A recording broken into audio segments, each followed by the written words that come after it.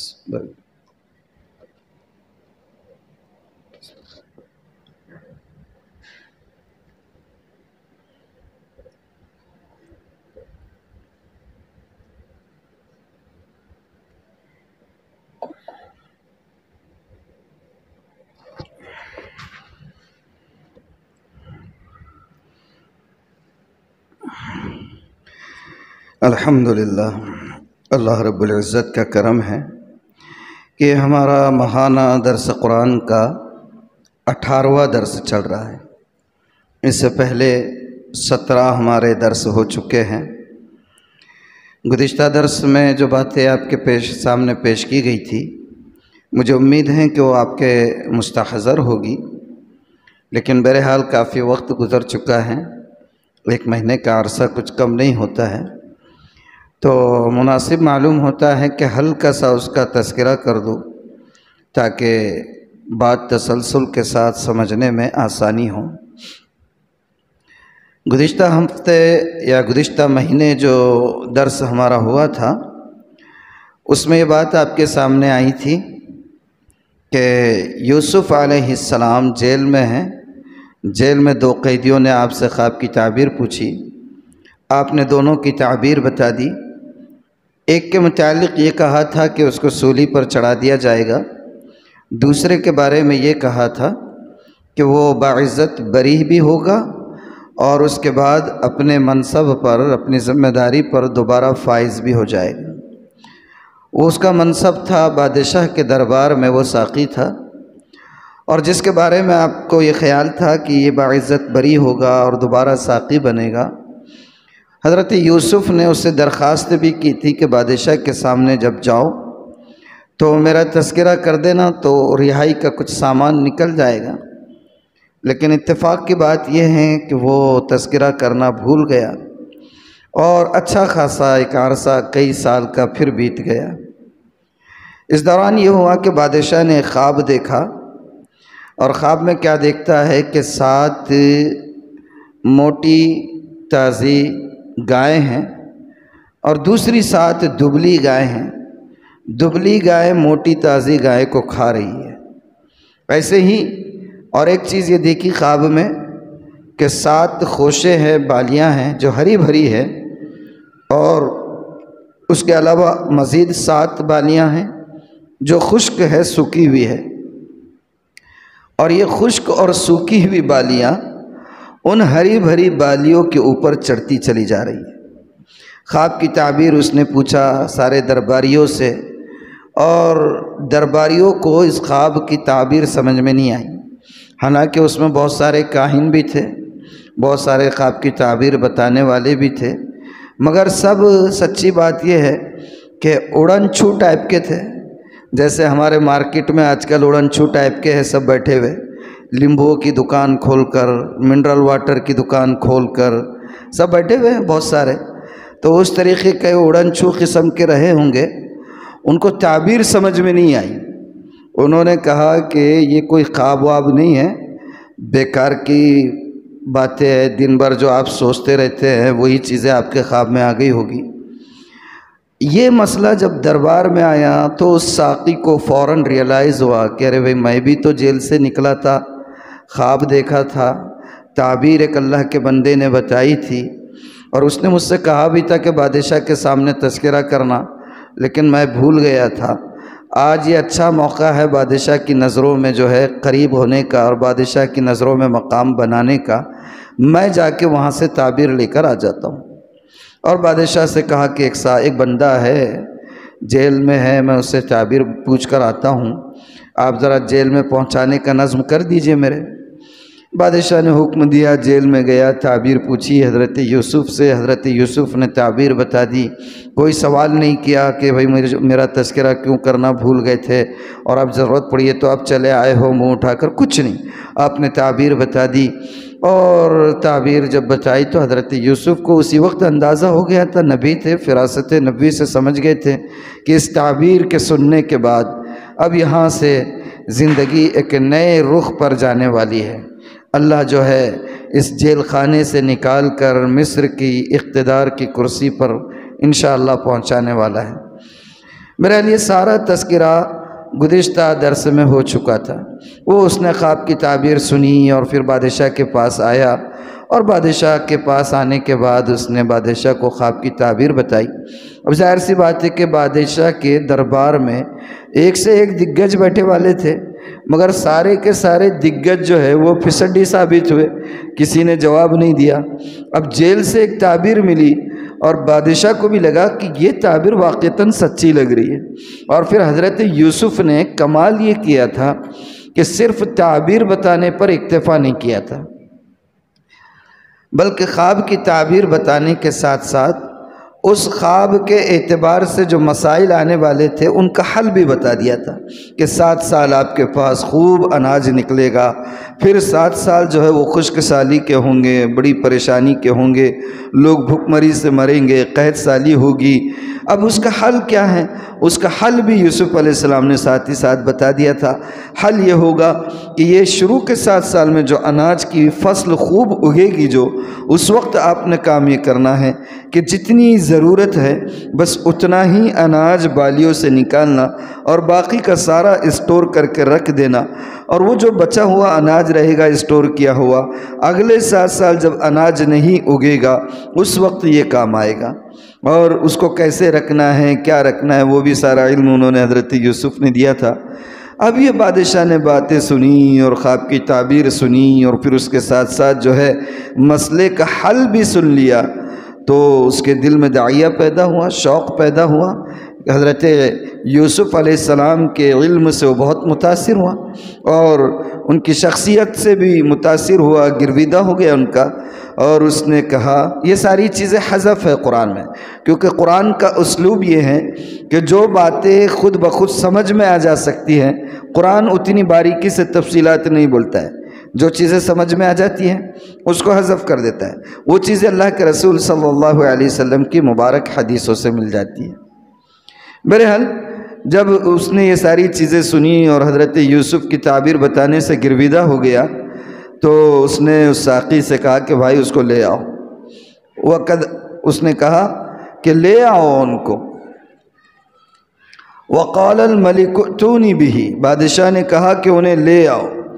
اب جب بادشاہ نے کہا کہ ظاہر سی بات ہے ابھی بادشاہ کے نظر میں وہ قیدی ہیں، بادشاہ کے نظر میں قیدی ہی نہیں مجرم بھی ہوں گے، کیونکہ بادشاہ کو ابھی حقیقت کا علم نہیں ہے کیونکہ یہ کیوں گئے، کیا ہوا۔ وہ تو ملک کے وزیر اعظم کی بیوی ان پر فریفتہ ہوئی تھی، اور پھر دوسرے وزراء اور لیڈرز کی جو بیویاں تھیں انہوں نے بھی سمجھا کہ مفت کا مال ہے، ہاتھ صاف کر دینا چاہیے، مگر یوسف علیہ السلام ہاتھ کو نہیں آئے، تو انہوں نے حضرت یوسف علیہ السلام کو جیل بھجوا دیا۔ ادھر جو پریسیڈنٹ صاحب ہے بادشاہ سلامت، ان کو اس کی خبر ہی نہیں ہے، بادشاہ نے وزیر اعظم صاحب نے جو ہے ان کو جیل بھجوا دیا، جیل میں کئی سال رہے۔ اب جب بادشاہ نے کہا کہ ان کو لے کر آئے، تو دیکھیے یہ ہوتی ہے نبی کی شان۔ بادشاہ نے کہا لے آؤ، اور حضرت یوسف علیہ السلام کے پاس جب وہ بندہ آیا ایلچی، اور اس نے کہا کہ بھاگا بھاگا آیا ہوگا، تھوڑا منظر کو سوچے، ہم آنکھ بند کر کے منظر کشی کرے کہ یوسف علیہ السلام کئی سالوں سے جیل میں بند ہے، کئی سالوں سے 10-12 سال سے جیل میں بند ہے۔ ایک مرتبہ کہہ بھی چکے تھے ایک شخص کے ذریعے سے کہ بادشاہ تک پیغام پہنچاؤ، ذرا ہمارے حال پر تھوڑا سا نظر کرے، ہماری فائل کھولے دیکھے، ری اوپن کرے ذرا ہماری فائل، اور فائل ری اوپن کریں گے تو سارے وٹنس اور سارے گواہ جو سامنے آئیں گے تو سچ سامنے آ جائے گا۔ کوشش کی تھی لیکن اس وقت وہ صاحب بھول گئے، اور پھر یہ لمبا عرصہ گزر گیا، خواب کی تعبیر بتا دی، اب بادشاہ خود بلا رہا ہے، تو وہ ایلچی بھاگتا بھاگتا پہنچا ہوگا، خوشی خوشی جو ہے تو مزدہ سنا رہا ہوگا، خوشخبری دو رہا ہوگا کہ چلو بھائی جلدی سے، میں آپ کو لینے آیا ہوں، بادشاہ کا ساقی ہوں میں، بہت پروٹوکول ہے اور کوئی رکاوٹ ہونے والی نہیں ہے، چلو جلدی سے، اب بادشاہ سلامت نے بلایا ہے۔ تو ہونا کیا چاہیے تھا، جب یہ خبر ملی تو یوسف علیہ السلام فوراً تیار ہو جانا چاہیے تھا کہ چلو بھئی اتنے سالوں کے بعد رہائی نصیب ہو رہی ہے۔ لیکن یوسف علیہ السلام نے کیا کیا؟ یوسف علیہ السلام نے کہا فَلَمَّا جَاءَهُ الرَّسُولُ قَالَ ارْجِعْ إِلَىٰ رَبِّكَ فَاسْأَلْهُ مَا بَالُ النِّسْوَةِ اللَّاتِي قَطَّعْنَ أَيْدِيَهُنَّ۔ جب وہ ایلچی، جب وہ قاصد یوسف علیہ السلام کے پاس آیا تو حضرت یوسف نے کیا کہا؟ بھائی واپس جاؤ، جیسے آؤ، جیسے آئے ہو ویسے ہی واپس چلے جاؤ، ایسے نہیں آنے کا۔ میں جا کے پدرا بادشاہ سلامت سے کہو پہلے تحقیق تو کریں کہ ان عورتوں کا کیا میٹر تھا جنہوں نے اپنے ہاتھ کاٹ لیے تھے، جنہوں نے اپنے کیا کاٹ دیے تھے۔ ہاں بہت بڑی حکمت تھی اس میں اس پر کچھ باتیں کروں گا آپ سے ابھی، کیا کیا حکمتیں تھی۔ تو حضرت یوسف کئی سال کے بعد رہائی نصیب ہو رہی ہے، وہ بھی بادشاہ بلا رہا ہے اور ایلچی خاص طور پر بھیجا ہے۔ یوسف علیہ السلام کو تو چاہیے تھا کہ فوراً نکل جاتے، کہا کہ بھائی واپس جاؤ، بادشاہ سے پوچھے ان عورتوں کا کیا میٹر ہے جنہوں نے اپنے ہاتھ کاٹ دیے تھے، واپس چلا گیا۔ اب یہاں پر مجھے ایک بات، دو تین باتیں یہ کہنا ہے کہ یوسف علیہ السلام کو یہ مقام جو مل رہا ہے کہ کیا تو مجرم نہیں تھے، مجرم بنا کر جیل میں ڈال دیے گئے تھے، مجرم بنا کر جیل میں ڈال دیے گئے تھے، کئی سال تک جیل میں رہے۔ کتنے سال تک جیل میں رہے؟ کئی سال تک جیل میں رہے، اور کئی سال تک جیل میں رہنے کے بعد بادشاہ خود جو ہے تو اعزاز کے ساتھ ان کو بلا رہا ہے۔ یہ اعزاز کس بنیاد پر ملا ان کو؟ کس بنیاد پر ملا یہ اعزاز؟ بھئی پہلے تو فریاد خود سے کر رہے تھے جب رہائی نصیب نہیں ہوئی، اب ان کو خود سے بادشاہ بلا رہا ہے۔ ظاہر سی بات ہے کہ ان کے علم کی وجہ سے، جو علم اللہ نے ان کو دیا تھا، انہوں نے اس علم کا فائدہ اٹھایا، تعبیر بتائی، سولوشن دیا، حل دیا کہ جو قحط کا زمانہ آئے گا اس میں آپ کو کیا کرنا ہے۔ اس علم کی وجہ سے ان کو یہ فضیلت مل رہی تھی۔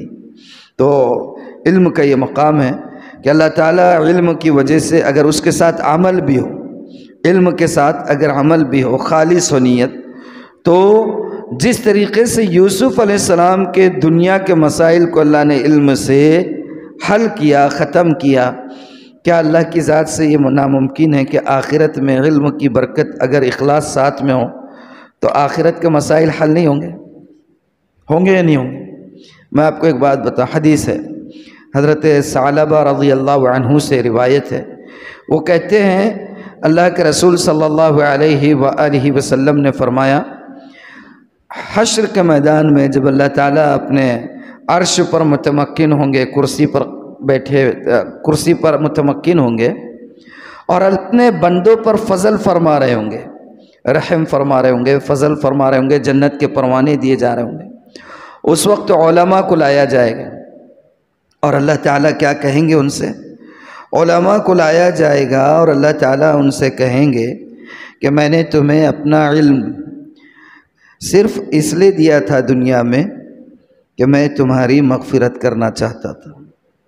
سبحان اللہ، کیا کہیں گے؟ میں نے تمہیں اپنا خاص علم دنیا میں تمہیں اس لیے دیا تھا کہ میں تمہاری مغفرت کرنا چاہتا تھا، لیکن کس کے لیے؟ علم کے ساتھ کیا ہو؟ ہاں، علم کے ساتھ عمل ہو۔ اور ایک دوسری حدیث ہے، حضرت ابو موسیٰ اشعری رضی اللہ عنہ کی ہے، وہ یہ کہتے ہیں کہ اللہ کے رسول صلی اللہ علیہ وآلہ وسلم نے فرمایا کہ اللہ تعالیٰ قیامت کے دن علماء کو اٹھائے گا، علماء کو قیامت کے دن اٹھائے گا اور فرمائے گا میں نے تمہیں اپنا علم اس لیے دیا تھا کہ میں تمہیں بخش دوں، اس لیے نہیں دیا تھا کہ تمہیں عذاب دوں، جاؤ میں نے تمہیں بخش دیا، جنت میں چلے جاؤ۔ سبحان اللہ، سبحان اللہ۔ یہ حضرت ابو موسیٰ اشعری کی روایت ہے، مسند احمد کی روایت ہے۔ اللہ تعالیٰ کہیں گے علماء کو اٹھا کر کہ میں نے تمہیں اپنا علم اس لیے دیا تھا کہ تمہیں بخش دوں، اس لیے نہیں دیا تھا کہ تمہیں عذاب میں مبتلا کروں، جاؤ میں نے تمہاری بخشش کر دی، چلے جائیں۔ سبحان اللہ۔ لیکن شرط کیا ہے؟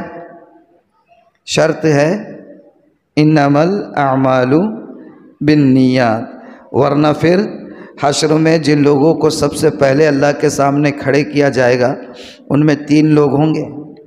کتنے لوگ ہوں گے؟ 3 لوگ ہوں گے۔ سب سے پہلا لایا جائے گا کون؟ شہید۔ سب سے پہلے کون لایا جائے گا؟ شہید۔ اللہ تعالیٰ اس کو جو ہے اپنی نعمتیں یاد کرائیں گے، دیکھو میں نے تمہیں یہ نعمت دی تھی، صحت دی تھی، سلامتی دی تھی، قوت دی تھی، شجاعت دی تھی، حوصلہ دیا تھا، عزم دیا تھا، نڈر بنایا تھا، کیا کیا تم نے ان نعمتوں کا؟ تو کہے گا باری تعالیٰ یقیناً آپ نے مجھے نعمتیں دی تھی، میں بہادر تھا، طاقتور تھا، صحت مند تھا، حوصلہ مند تھا، پرعزم تھا، میں نے اپنی ان صلاحیتوں کو تیرے راستے میں خرچ کیا، یہاں تک کہ میں تیرے راستے میں جہاد کرتے ہوئے شہید ہو گیا۔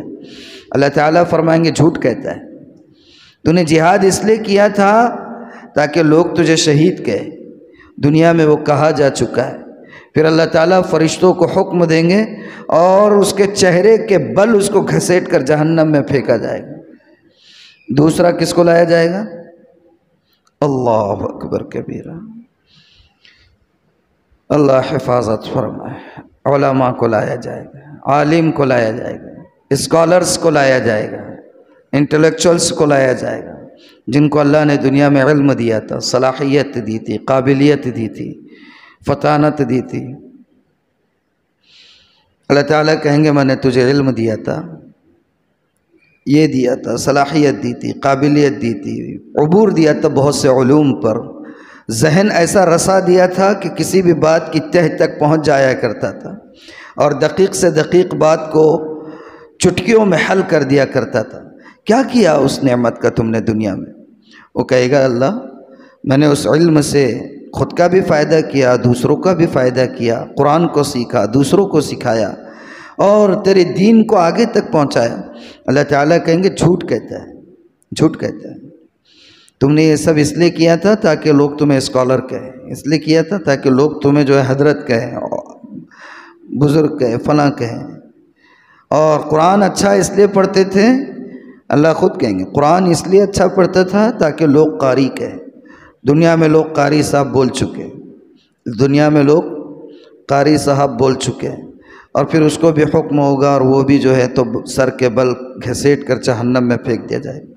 اور تیسرا شخص ہوگا سخی، سخی کے ساتھ بھی یہی ہوگا، اللہ اس سے سوالات کریں گے، دولت دیا، مال دیا، راحت دی، ثروت دیے، کیا کیا؟ کہیں گے اللہ میں نے بہت خرچ کیا، غریبوں کو دیا، فلاں کو دیا، مسجد میں لگایا، اس کو دیا، اس کو دیا، سب بولتے بیٹھے گا۔ اللہ تعالیٰ کہیں گے سب غلط ہے، اس لیے کیا تھا تاکہ لوگ سخی کہیں، دنیا میں کہا جا چکا ہے، جہنم میں پھینک دیں۔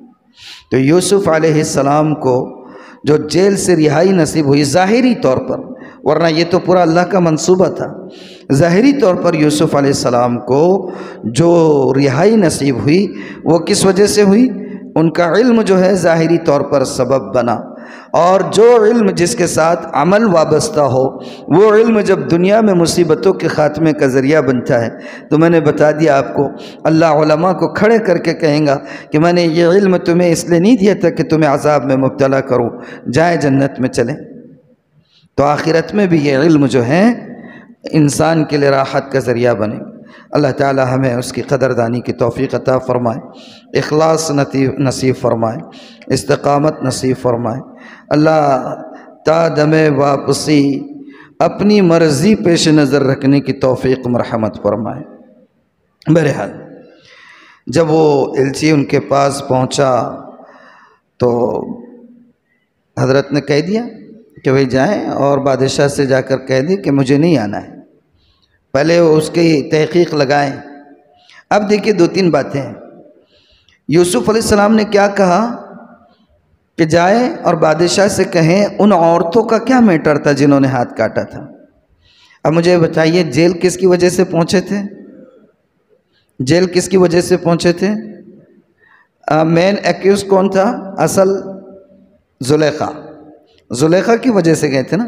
وہ تو بیچاری پارٹی میں آ گئی تھی، بس یہ سوچا تھا کہ بس چلو اس کے طفل میں کچھ ہاتھ صاف کرنے کو مل جائے گا اپنے کو، اور وہ بھی ایک ہی بار آئی دعوت میں عورتیں، دوسرے وزراء کی بیویاں۔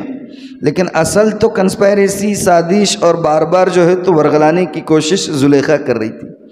لیکن جب یہاں پر بات آئی تحقیق کرانے کی تو حضرت یوسف علیہ السلام نے زلیخا کا نام نہیں لیا، حضرت یوسف علیہ السلام نے زلیخا کا نام نہیں لیا، بلکہ یہ کہا کہ جا کر بادشاہ سے پوچھو کہ ان عورتوں کا کیا ہوا جنہوں نے اپنے ہاتھ کاٹ ڈالے تھے۔ کیوں کہا ایسا یوسف؟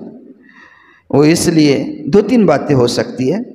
ایک تو یہ ہے کہ زلیخا اگرچہ حضرت یوسف کو ورغلانے کی کوشش اس نے کی حضرت یوسف پر جوانی چڑھنے کے بعد، لیکن بچپن سے پرورش تو زلیخا ہی نے کی تھی، زلیخا کے گھر میں ہی پل بڑھ رہے تھے۔ وہ ایک لحاظ سے محسنہ بھی تھی، ایک لحاظ سے حضرت یوسف کی محسنہ بھی تھی۔ اب عمر کے ایک مرحلے میں آ کر دل ہار بیٹھی تو حضرت یوسف کو لگا کہ یہ میری محسنہ ہے اور اس کے ساتھ جو ہے تو اس کا نام لے کر اس کو رسوا نہیں کرنا چاہیے۔ پھر عورتوں کا نام کیوں لیا؟ تو ایک پورا ایک مجمع تھا، عورتوں کا ایک گروپ تھا، اور دوسری بات یہ کہ وہ صرف جسٹ پارٹی میں شریک ہوئی تھی۔ بادشاہ ان سے پوچھے گا تو کسی کے ذہن میں یہ نہیں جائے گا کہ ان عورتوں نے یوسف کے ساتھ آخری حد تک جانے کی کوشش کی ہوگی، بس یہ کہ ان کو دیکھ کر تھوڑی سی بے قابو ہو گئی اور پھل کی جگہ پر جو ہے ہاتھ کاٹ دیا۔ عورتیں بھی اور لوگ بھی اور دنیا بھی یہی سمجھے گی، مگر بادشاہ کو اصلیت تک پہنچنے میں مدد مل جائے گی، بات اندر کے اندر دبی رہے گی، اور میرا جو مقصد ہے کہ میں اپنے آپ کو باعزت بری قرار دے دوں، وہ مقصد بھی حاصل ہو جائے۔ آ گئی بات سمجھ کہ عورتوں تک اگر بات ان کا نام لے لیا جائے کہ عورتوں سے پوچھے، تو ظاہر سی بات ہے جب بادشاہ تحقیق کرے گا تو معاملے کی تہ تک تو پہنچے گا ہی نا، معاملے کی تہ تک پہنچے گا۔ تو بہرحال اب جو ہے وہ قاصد آیا ہے بھاگتا ہوا، جس طریقے سے بھی حضرت یوسف کے پاس، حضرت یوسف نے اس کو واپس کر دیا۔ اور پھر یوسف علیہ السلام یہ چاہتے تھے کہ بات جیل سے نکلنے سے پہلے واضح ہو جائے۔ بادشاہ بلا رہا تھا تو دنیا والوں کو تو یہی لگے گا کہ بادشاہ کے رحم و کرم پر ایک مجرم باہر آیا ہے خواب کی تعبیر بتانے کی وجہ سے۔ زندگی بھر کا یہ داغ یا زندگی بھر کی یہ غلط فہمی لوگوں کے سینوں میں اور دل و دماغ میں محفوظ رہتی تھی۔ آگے چل کر یوسف علیہ السلام کو دعوت و تبلیغ کا کام بھی کرنا تھا، آگے چل کر انسانیت کی خدمت کا کام بھی کرنا تھا، بہت ساری چیزیں حضرت کے پیش نظر رہی ہوگی۔ حضرت کی حکمت تھی، حضرت کی فراست تھی، حضرت کی دوربینی تھی، دور اندیشی تھی کہ حضرت نے اس بات کو پہلے سے تاڑ لیا کہ اگر میں بادشاہ کے بلانے پر جیل سے چلا جاؤں گا تو یہ جو سوال ہے لوگوں کے ذہن میں کہ ایک مجرم تھا جیل میں، خواب کی تعبیر بتانے کی وجہ سے بادشاہ نے اس کو بلا لیا، اور بعد میں جب وہ تبلیغ کرتے تو یہ پوری پاسبلٹی تھی اور پورا امکان تھا کہ بعد کو اگر وہ کسی کو تبلیغ کرتے تو کوئی پلٹ کر کراس کوئی جواب دے سکتا تھا کہ آج آئے ہو بڑے پارسا بن کر، ہم کو پتہ ہے کہاں سے آئے ہو تم، 100 چوہے کھا کے بلی حج کو چلی۔ یہ بات ہو سکتی تھی نا، کیا نہیں ہو سکتی تھی؟ ہاں سبحان اللہ۔ تو یہ نبیوں کی فراست ہوا کرتی ہے۔ تو حضرت یوسف علیہ السلام نے یہ سمجھا یا یہ کوشش کی کہ بادشاہ کے رحم و کرم پر نہیں جانا ہے، بلکہ میں یہاں سے نکلوں تو بادشاہ میرے احسان کے تلے دبا ہوا ہونا چاہیے تاکہ کھل کر کام کرنا نصیب ہو۔ اللہ اکبر۔ حضرت یوسف علیہ السلام نے بادشاہ کے وقتی حسن ظن کا فائدہ نہیں اٹھایا اور بادشاہ کا قرب حاصل نہیں کرنا چاہا کہ بادشاہ نے بلایا ہے، بادشاہ سلامت نے بلایا ہے۔ آج کل تو اگر چھوڑ دیجئے آپ پی ایم کو اور پریسیڈنٹ کو اور سی ایم کو، میں تو کہتا ہوں کہ اگر کونسلر بھی بلایا تو بندہ آج کل ناچنا شروع کر، اتنے ہلکے ہو گئے ہیں اللہ کا۔ اب تو کونسلر بھی نہیں ہے جی، پارٹی کا خالی پد، کیا بولتے ہیں اس کو، پد دھاری، کیا جو بھی بولتے ہو، خیر چھوڑ دیجئے۔ اگر کسی پارٹی کا لیبل بھی لگا ہوا ہے تو اس کے پیچھے ناچنے والوں کی، بیکاروں کی، نٹھلوں کی پوری فوج رہتی اور اسی کو سمجھتے ہیں بنے ہیں شہ کا مصاحب، پھرے ہے اتراتا، وگرنہ شہر میں غالب کی آبرو کیا تھی۔ بنے ہیں شہ کا مصاحب، پھرے ہیں اتراتا، کیا مطلب ہے اس کا؟ بنے ہیں شہ کا مصاحب مطلب بادشاہ کے ساتھ میں رہ رہے، اٹھ رہے بیٹھ رہے تو بہت اتراتے پھر رہے، ورنہ ہم کو معلوم ہے غالب کی شہر میں آبرو کیا تھی۔ تو ایسا حال ہے۔ تو یہ حضرت یوسف علیہ السلام کی فراست تھی کہ انہوں نے یہ سوچا کہ ہمیں اگر جیل سے نکلنا بھی ہے تو بادشاہ کے رحم و کرم پر نہیں، بلکہ سارے معاملے کی تحقیق پہلے ہو جائے۔ کل کو ایسا نہ ہو کہ باہر نکلیں، تبلیغ کریں اور لوگوں کے ذہن میں یہ خیال ہو کہ یہ آج پارسا بن کر آئیں، کل کو تو ایک عورت کے معاملے میں اندر گئے ہوئے تھے۔ اور پھر دوسری بات یہ بھی ہو سکتی ہے، حضرت یوسف علیہ السلام کے ذہن مبارک میں یہ بات بھی رہی ہوگی کہ اب میں یہاں سے بادشاہ کے پاس جاؤں گا تو وزیر اعظم صاحب سے سامنا تو ہوگا۔ وزیر اعظم صاحب نے ٹھیک ہے مجھے جیل بھجوایا، الزام زلیخا نے لگایا تھا، انہوں نے اگرچہ کہا کہ یوسف تم قصوروار نہیں ہو، لیکن دل میں ہو سکتا ہے کہیں نہ کہیں یہ خیال کبھی آتا ہوگا کہ کچھ تو بات ہوگی، دونوں ہی تھے، دروازہ بند تھا، میں بھی نہیں تھا، اور ایسے تو نہیں ہو سکتا ہے کہ تنہا ایک مرد اور عورت کو تنہائی میسر ہو اور دونوں طرف سے آگ نہ بھڑکے۔ ایسے ہو سکتا ہے کہ آگ دونوں طرف سے لگتی ہے، تب کہیں جا کر جو ہے وہ دو آدشہ ہوتی ہے، برابر ہے نا، ورنہ سرد مہری کا شکار ہونا پڑتا، تو اس کے ذہن میں آ سکتا تھا۔ یوسف علیہ السلام نے یہ بھی چاہا ہوگا کہ میں جب بادشاہ کے دربار میں جاؤں اور پھر کوئی اعزاز دیا جائے یا کوئی ذمہ داری دی جائے اور وزیر اعظم صاحب کا سامنا ہو تو ان کے دل و دماغ میں اور ذہن میں کوئی خلش ایسی نہیں رہنی چاہیے کہ یہی تو وہ بندہ ہے جس کے ساتھ میری بیوی کا معاملہ تھا، کبھی ایسا خیال نہیں آنا چاہیے۔ اور ایک سب سے بڑی بات، جو سب سے بڑا مقصد حضرت یوسف علیہ السلام کا ہو سکتا تھا، وہ ان کے پیش نظر تھا ان کے اصل منصب اور مشن اور فریضے کی ادائیگی کے سلسلے کی رکاوٹوں کو ختم کرنا۔ نبی کا اصل مشن پیغام الہی کی تبلیغ ہے، نبی کا اصل مشن پیغام الہی کی تبلیغ ہے، دعوت ہے، اللہ کے بندوں کو اللہ سے جوڑنا ہے۔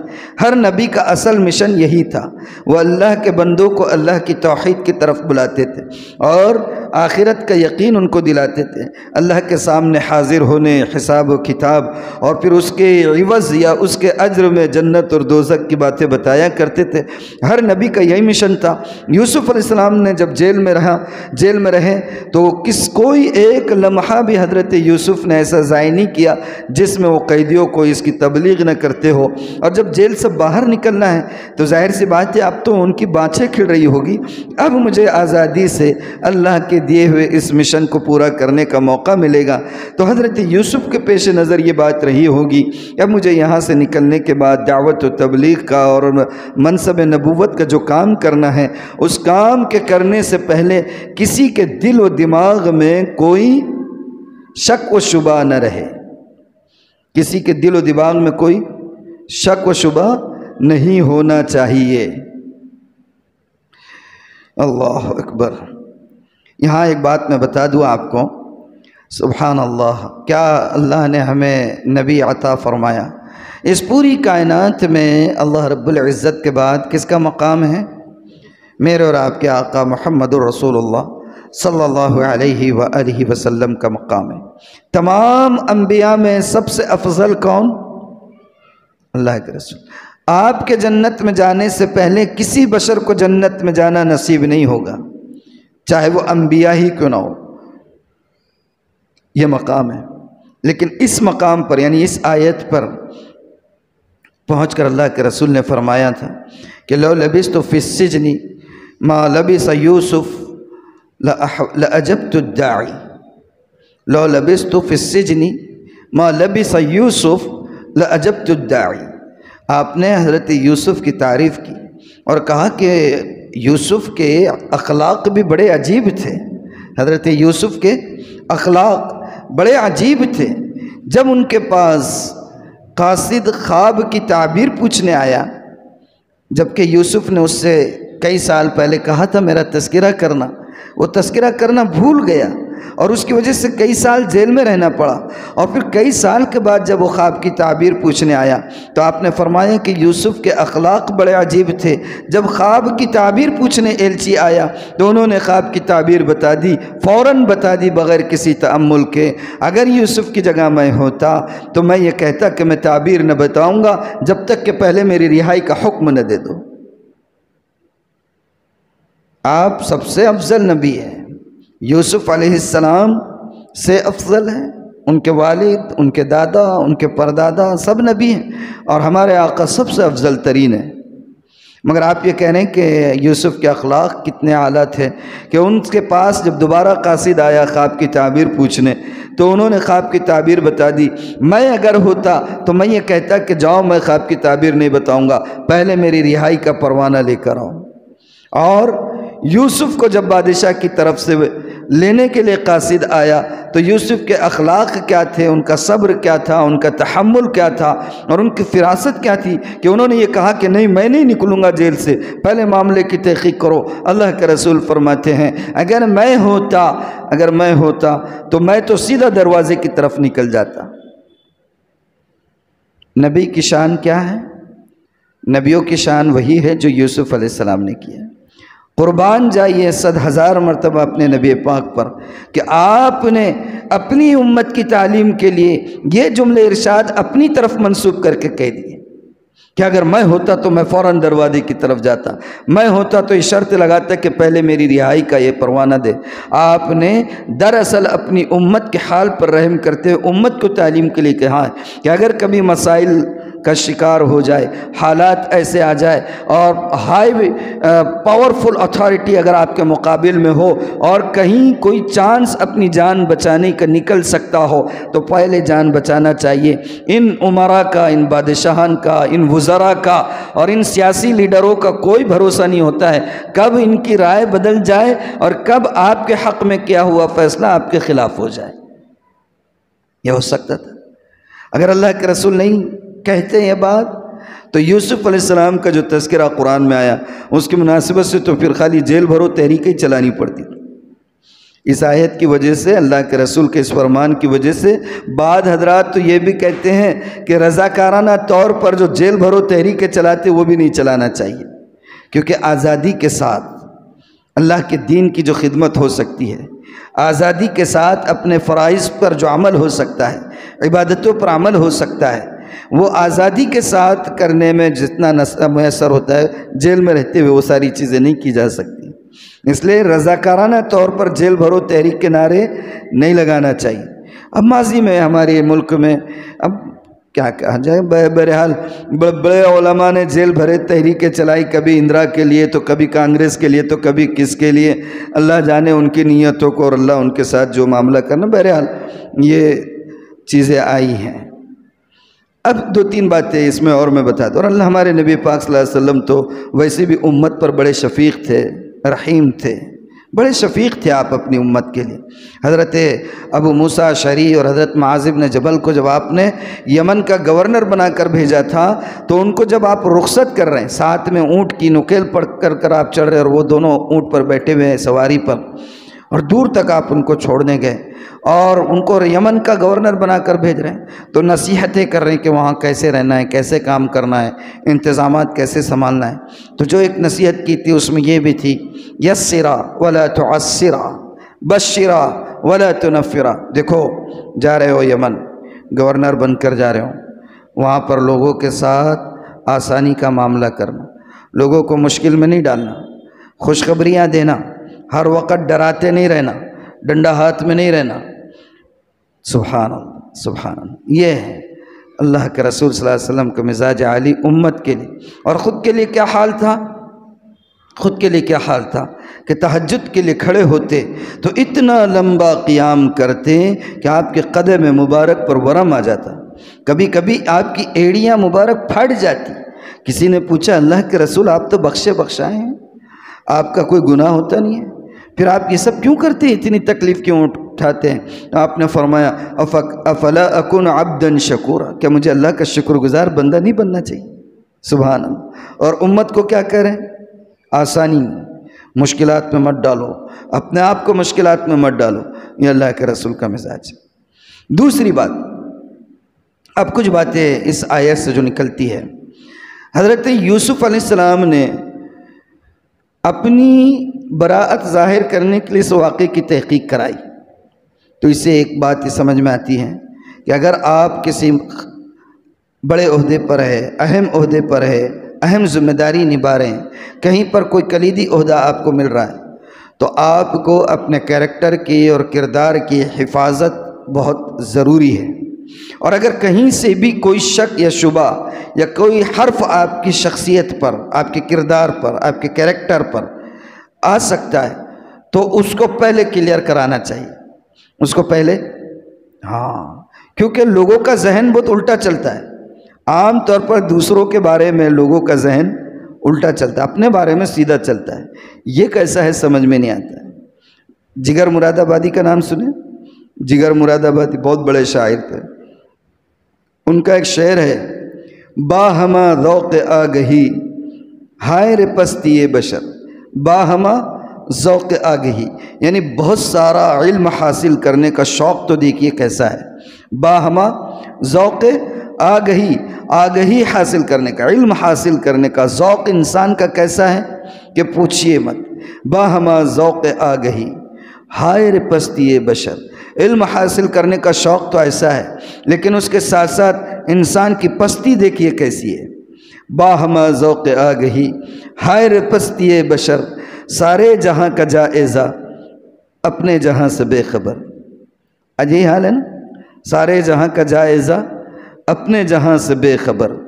ہاں، تو اگر کہیں ایسا ہے کوئی اہم عہدے پر ہے، منصب پر ہے، دعوت و تبلیغ کا کام کر رہے ہیں، کہیں امام ہیں، کہیں مفسر ہے، کہیں کچھ ہے، کہیں ٹیچر ہے، کہیں پرنسپل ہے، کہیں کچھ ہے، فلاں جو بھی ہے، تو اپنے کردار کی حفاظت ضروری ہے۔ اس لیے اور کوئی ایسا کام جس کی وجہ سے لوگ شبہ میں پڑ جائے وہ تو ہرگز نہیں ہونا۔ اور اگر کبھی ایسا کوئی کام ہو جاتا ہے کہ آپ صحیح کر رہے ہیں لیکن لوگ اس کو سمجھ نہیں پائیں گے، اس سے شک میں مبتلا ہوں گے، تو اس کی وضاحت کر دینا۔ کیا کر دینا؟ وضاحت کر دینا۔ اللہ کے رسول صلی اللہ علیہ وسلم رمضان کا مہینہ تھا اور اعتکاف میں تھے۔ عشاء کے بعد، اب وہ بجلیوں کا زمانہ تو نہیں تھا، ظاہر سی بات ہے کہ رات بہت روشن بھی نہیں تھی اور بہت تاریک بھی نہیں کہ دور سے کسی کو نظر آ سکتا تھا کہ کوئی سایہ ہے، کوئی ہے جو حرکت ہو رہی ہے، لیکن دور سے پہچان نہیں سکتے، ایسی تاریکی تھی۔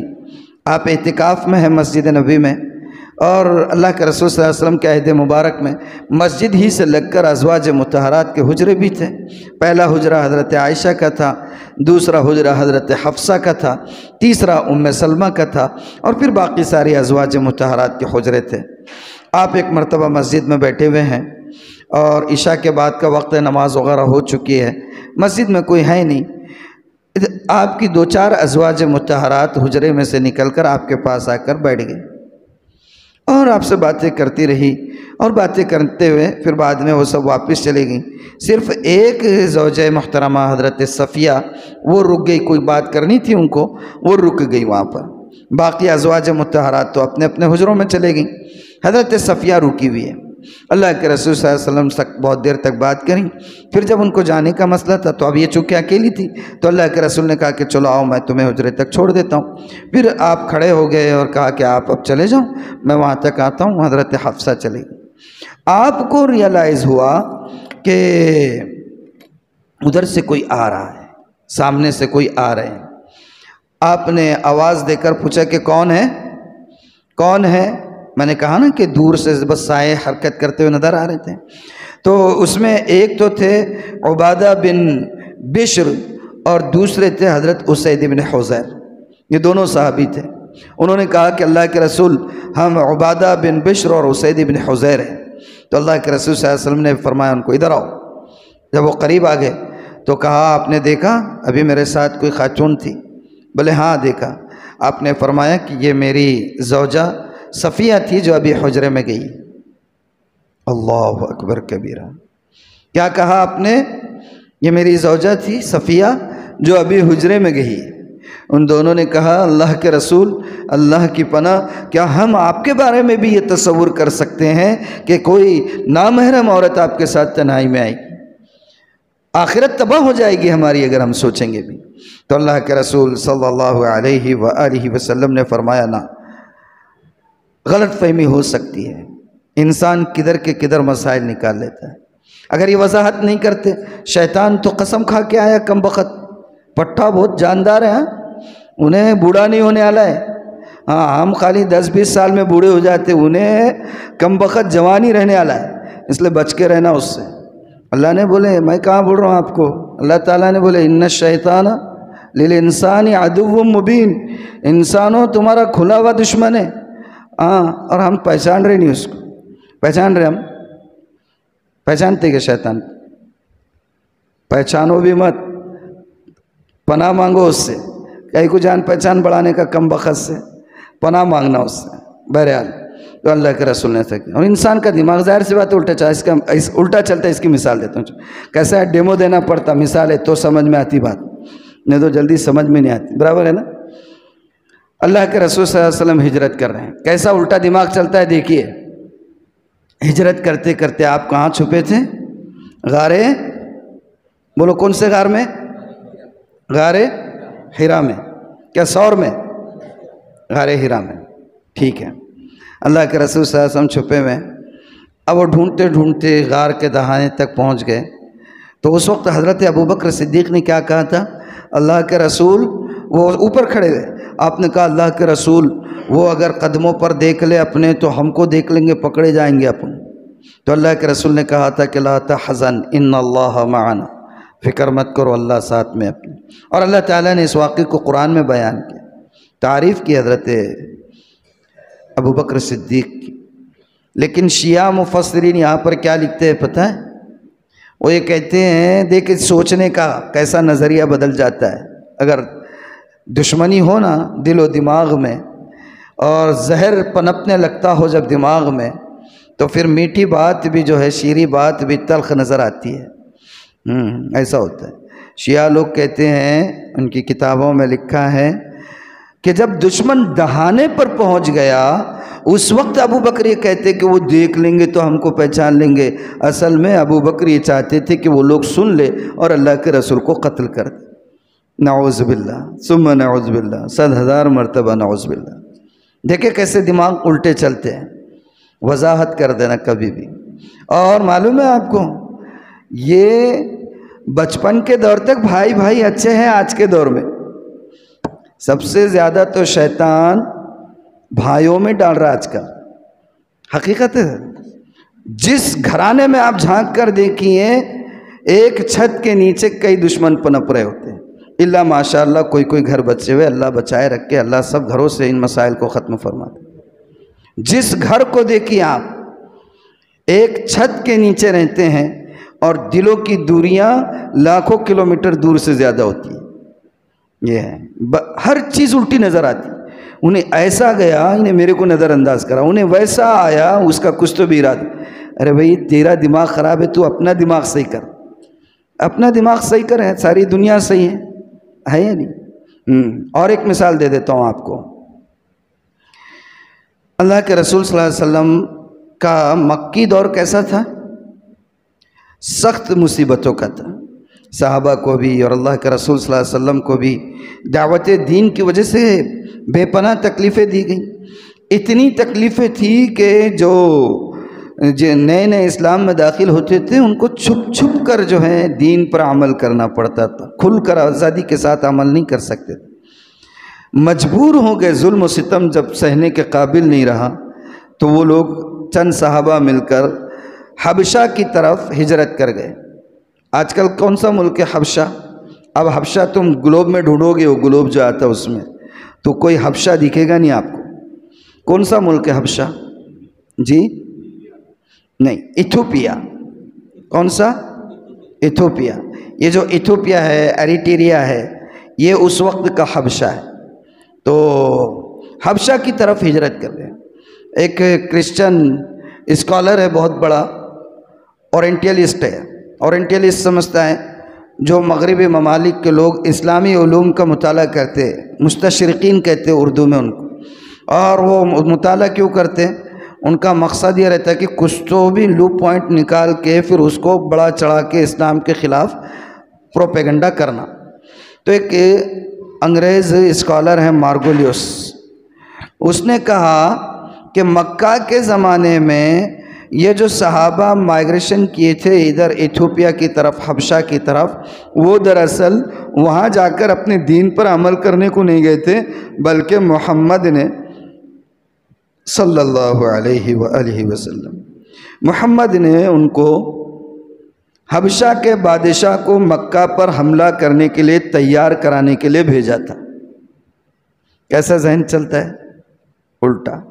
بہرحال حضرت سورہ یوسف کے انتخاب کی وجہ تو یہی ہے، ہر آیت سے کئی اسباق ملتے ہیں۔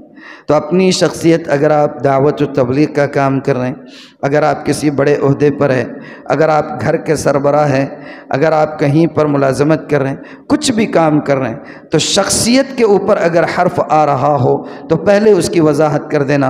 اور کوئی ایسا کام جس کی وجہ سے بدگمانی ہوتی ہو تو اس بدگمانی کو منہ سے بول کر دور کرنا۔ حضرت عبادہ نے اور حضرت اسید نے کہا اللہ کی پناہ، اللہ کے رسول، ہم آپ کے بارے میں ایسا سوچ سکتے ہیں کہ کوئی غیر محرم آپ کے پاس آئے گی؟ تو اللہ کے رسول نے کیا جواب دیا؟ اللہ کے رسول نے فرمایا ان الشیطان یجری من الانسان مجری الدم، اللہ اکبر. ان الشیطان یجری من الانسان مجرى الدم. شیطان انسان کی رگوں میں جس طریقے سے خون دوڑتا رہتا ہے، شیطان بھی خون کے دوران کے ساتھ گردش کرتا ہے انسان کی رگوں میں. ہاں، اور وہ ذہن میں کچھ بھی ڈال سکتا ہے، اس لیے اس کی وضاحت کر دینا چاہیے. بہرحال حضرت یوسف علیہ السلام نے ان عورتوں کا، زلیخا کا نام نہیں لیا، ان عورتوں کے بارے میں کہا کہ تحقیق کرے. اب ظاہر سی بات ہے کہ بادشاہ تحقیق میں لگ گیا ہوگا، یقین ہو گیا. اب اس کو جب قاصد نے آ کر کہا تو اس نے دربار میں کہا کہ بھئی کون ہے وہ، کون سی عورت ہے اور کون سی عورتیں ہیں. تو اب دربار میں جتنے تھے سب نے کہا ہوگا کہ بھئی وہ قطمیر صاحب کی بیوی ہیں اور ان کی کچھ سہیلیاں تھیں جنہوں نے پارٹی منائی تھی. اب ان سے پوچھیں قطمیر کون ہے، قطمیر کون ہے. قطمیر کون ہے بھول گئے آپ لوگ. عزیز مصر کا نام کیا بتایا تھا میں نے آپ کو؟ جی قطمیر عزیز مصر کا نام ہے، گورنر صاحب کا، وزیر اعظم صاحب جو ہے.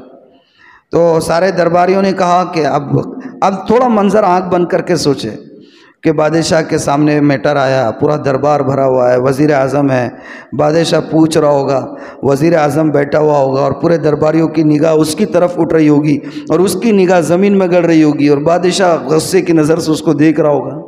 یہی ہو رہا ہوگا. ہم منظر کشی تو کر سکتے نا بھائی، انسان کو اللہ نے اتنی عقل تو دیا ہے. کتنے ناول لکھتے لوگ، وہ کیا سب فکٹیشیس ہی تو رہتے ہیں، فرضی ہوتے ہیں، خالی منظر کشی کی بھی رہتی ہے. بہرحال بادشاہ نے کہا کہ بھئی کیا معاملہ ہے، میٹر کیا ہے؟ اور یہ میٹر تو جب تک عورتوں سے بات کریں گے حل نہیں ہوگا. صبح میں وہ ساری عورتوں کو دربار میں لے کر آئے اور کوئی مرد نہیں رہنا، کوئی مرد نہیں رہنا. اب وہ حکم چلا گیا. دوسرے دن ساری عورتیں جمع ہوئی.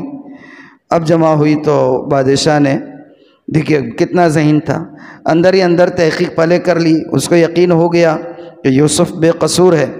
تو عورتوں کے جمع ہونے کے بعد بادشاہ نے یہ نہیں کہا کہ کیا بھائی کیا معاملہ ہے، کیا کیے تھے یوسف نے، کہیں کو گئے جیل میں انہوں، ایسے نہیں پوچھا.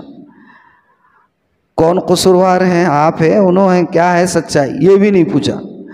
اس نے آتے برابر ان کو یہ بولا بھئی یوسف کو کیوں بہکائے تھے، کیا میٹر کیا تھا، یوسف کو بہلانے کی بہکانے کی کوشش کیوں کیے تھے اور حقیقت کیا ہے.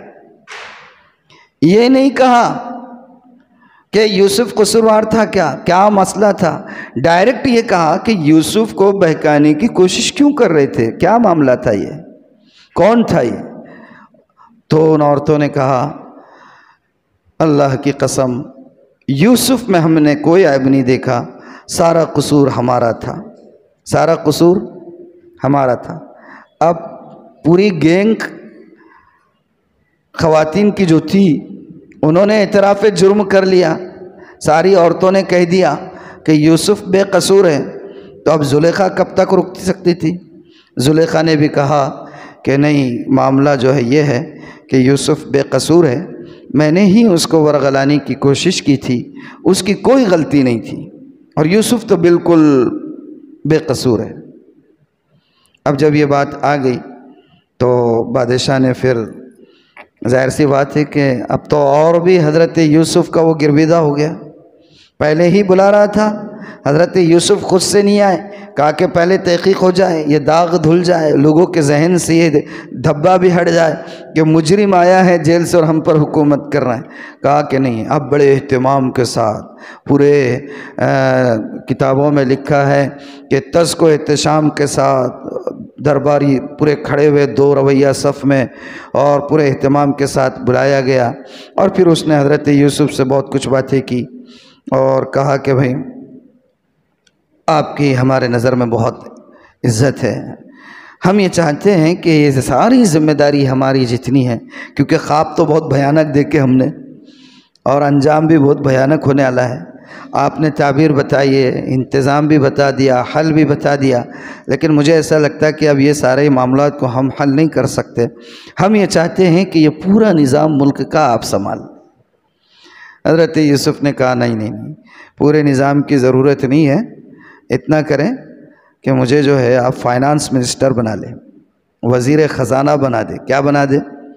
خزانے کے انتظامات میرے ذمہ کر دے، میں دیکھ ریکھ کروں گا خزانے کی، اور اس کی حفاظت بھی کروں گا، اس لیے کہ میں اس کے اوپر بڑا زبردست قابل ہوں۔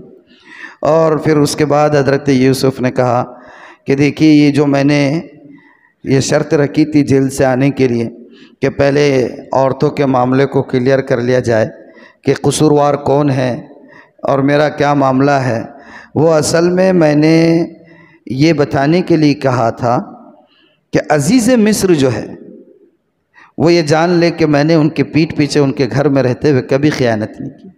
عورتیں اگر اپنی زبان سے اعتراف کر لے گی، ان کے دل کو تسکین ہو جائے گی، اور کبھی ان کے دل میں یہ بال تک نہیں آئے گا کہ یہ بچہ میرے گھر میں رہتا تھا اور اس کے میرے بیوی کے ساتھ تعلقات ہو سکتے تھے، یہ بھی ان کے ذہن میں نہیں آئے گا۔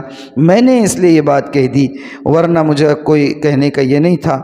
اور دوسری یہ کہ میں اپنے نفس کو بالکل بری بھی نہیں کہتا ہوں، اس لیے کہ یہ نفس تو برائی پر ابھارتا ہے۔ ان النفس لامارۃ بالسوء، انسان کا نفس تو اس کو برائی پر ابھارتا ہی رہتا ہے۔ میں اپنے نفس کی برات ظاہر نہیں کرتا ہوں، ہاں جس کی اللہ حفاظت کرے تو پھر اس کا کیا کہنا ہے، وہ کبھی نفس کے جھانسے میں نہیں آ سکتا ہے۔ جس کی اللہ حفاظت کرے وہ کبھی نفس کے جھانسے میں نہیں آ سکتا ہے۔ ان ربی غفور الرحیم، میرا رب تو وہ بڑا مغفرت کرنے والا اور رحم کرنے والا ہے۔ دوسری تفسیر اس آیت کی، بعض علماء یہ بھی کہتے کہ یہ جملہ حضرت یوسف کا نہیں بلکہ زلیخا کا ہے۔ زلیخا نے بادشاہ کے سامنے اپنے جرم کا اعتراف کیا اور کہا کہ ہاں قصوروار میں ہی تھی، یوسف نے کوئی غلطی نہیں کی تھی، وہ تو بے قصور تھا، ہم نے اپنی عزت کو بچانے کے لیے یوسف ہی کو جیل میں جو ہے تو ڈلوا دیا، اور میں یہ جو بات کہہ رہی ہوں یہ اس لیے کہہ رہی ہوں کہ میرے شوہر کو پتہ چل جائے کہ میں نے ان کے غائبانہ جو آخری فعل ہو سکتا تھا وہ نہیں کیا۔ میرے نفس میں شرارت آئی، دل و دماغ میں خیالات آئے، میں نے کوشش بھی کی لیکن میں کامیاب نہ ہو سکی، اور میں اس جرم کی آخری حد تک نہیں پہنچ پائی۔ میں نے اپنے شوہر کے ساتھ کوئی خیانت نہ کی، وہ یہ جان لے، اس لیے میں یہ اعتراف کر رہی ہوں۔ میں اپنے نفس کو برا نہیں بولتی ہوں، میں نے شرارت کی، خیالات آئے، یوسف کو ورغلانے کی کوشش بھی کی، لیکن میں اس فعل تک نہیں پہنچی۔ اللہ نے رحم کیا اور میں بچ گئی۔ میں اپنے شوہر کو یہ بتانا چاہتی ہوں، یہ ہے۔ تو نفس اور شیطان یہ دو چیزیں ایسی ہیں جو انسان کے ساتھ لگی ہوئی ہے۔ کبھی بھی اپنے آپ کی بڑائی نہیں کرنی چاہیے، کبھی اپنے آپ کی بڑائی نہیں کرنی چاہیے، کیونکہ نفس جو ہے یہ ابھارتا ہے بڑے پن پر بھی، اور پھر آخر میں لے جا کے کہاں ڈھکیل دیتا ہے؟ شیطان کو بھی تو ابھارا ہی تھا نا بڑے پن پر، اور پھر کہاں لے کے ڈال دیا؟ آ گیا کم بخت ستانے کو ہم کو۔ تو بہرحال آگے یہ ہے کہ وقال الملک ائتونی بہ استخلصہ لنفسی، بادشاہ نے کہا کہ ٹھیک ہے، عورتوں نے اعتراف کر لیا، عورتوں نے اعتراف کر لیا، تو اب بادشاہ نے کہا کہ ٹھیک ہے اب انہیں لے آئیں، میں انہیں اپنا خاص جو ہے تو معاون بناؤں گا، اپنا خاص مددگار ان کو مقرر کر دوں گا۔ فلما کلمہ قال انک اليوم لدینا مکین امین، اور پھر جب حضرت یوسف کو بڑے اہتمام کے ساتھ لایا گیا، بڑے اعزاز کے ساتھ لایا گیا، اور اس نے کہا کہ آج آپ کا ہمارے نزدیک ایک اہم مقام ہے، ہم یہ چاہتے ہیں یہ پورا نظام آپ سنبھالیں۔ قال اجعلنی علی خزائن الارض، حضرت یوسف نے کہا کہ نہیں، ان سب چیزوں کی ضرورت نہیں ہے، آپ مجھے زمین یہ خزانوں کا ذمہ دار بنا دیں۔ اللہ تعالیٰ آگے فرماتے ہیں وَكَذَلِكَ مَكَّنَّا لِيُوسُفَ فِي الْأَرْضِ يَتَبَوَّأُ مِنْهَا حَيْثُ يَشَاءُ، اور اس طریقے سے ہم نے یوسف کو زمین میں ایک ٹھکانہ نصیب فرمایا کہ وہ کیا تو جیل میں تھے، اور اب یہ کیفیت ہے کہ پورے مصر میں، اور اس وقت مصر کی 16-17 ریاستیں تھیں۔ کتنی ریاستیں تھیں؟ صوبے، جس کو آج ہم کہہ سکتے ہیں، اتنا بڑا مصر تھا۔ اللہ تعالیٰ فرما رہے کہ ایسا ہم نے ٹھکانہ دیا کہ وہ جہاں چاہے رہ سکتے تھے۔ آج کبھی یہاں ہے، وہاں کی فصلیں دیکھ رہے ہیں، وہاں پروٹوکول کے ساتھ جا رہے ہیں، پورا اعزاز ہو رہا ہے، کچھ دن یہاں رہ رہے ہیں، پھر معلوم ہوا کہ کسی اور اسٹیٹ میں جا رہے ہیں، وہاں کے نظام کو دیکھ رہے ہیں، وہاں پورا پروٹوکول مل رہا ہے، جہاں جب جیسے چاہے حضرت یوسف علیہ السلام کرتے تھے۔ اور بادشاہ نے پوری ریاست بھر میں، پورے ملک میں تمام یعنی کہ نوکرشاہی کو یہ آرڈیننس پاس کر دیا تھا کہ یوسف جو کچھ کہیں گے وہ ہمارے حکم کی طرح ہوگا، اس کو پورا کرنا ضروری ہوگا۔ یعنی کہ ایک طرح سے پوری بادشاہت حضرت یوسف علیہ السلام کے دست مبارک میں آ گئی تھی۔ اللہ تعالیٰ فرما رہے اس طریقے سے یوسف کو ہم نے زمین میں ٹھکانہ عطا فرمایا، یتبوأ منہا حیث یشاء، وہ جہاں چاہے اس میں ٹھکانہ کرتے تھے۔ نصیب برحمتنا من نشاء ولا نضیع اجر المحسنین، ہم اپنی رحمت میں سے جس کو چاہتے عطا کرتے ہیں، اور احسان کرنے والوں کے، نیکوکاروں کے اجر کو ہم ضائع نہیں کرتے ہیں۔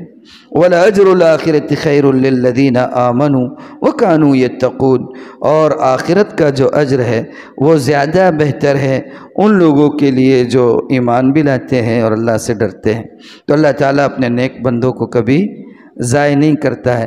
شرط یہ ہے علم کے ساتھ عمل ہو، اخلاص ہو، اللہ کی رضا کے لیے کیا گیا ہو، تو دنیا میں بھی کامیابی ہے، سرخ روئی ہے، اور آخرت میں بھی نجات ہے اور فلاح ہے نا۔ تو آج کے درس کو ہم اسی پر ختم کرتے ہیں۔ اللہ تعالیٰ ہمیں جتنا علم اللہ نے دیا ہے عمل اور اخلاص بھی نصیب فرمائے، اور جتنی باتیں اس درس کے حوالے سے اپنی زندگی میں لانے کی اللہ ان پر عمل کی توفیق عطا فرمائے۔ ایک دعا کی درخواست ہے، فیروز خان، غلام خان، ان کے لیے دعا کی درخواست کی گئی ہے۔ اب دعا کس چیز کی کرنا ہے یہ کہا نہیں گیا ہے، ہم حسن ظن رکھتے ہوئے دعا کرتے ہیں کہ اللہ تعالیٰ انہیں صحت عاجلہ عطا فرمائے، اور ان کے تمام مسائل کو اللہ تعالیٰ عافیت کے ساتھ حل فرمائے۔ سبحان اللہ وبحمدہ، سبحانک اللہم وبحمدک، نشہد ان لا الہ الا انت، نستغفرک ونتوب الیک۔ سبحان ربک رب العزت عما یصفون، وسلام علی المرسلین، والحمد للہ رب العالمین۔ کیا ہے؟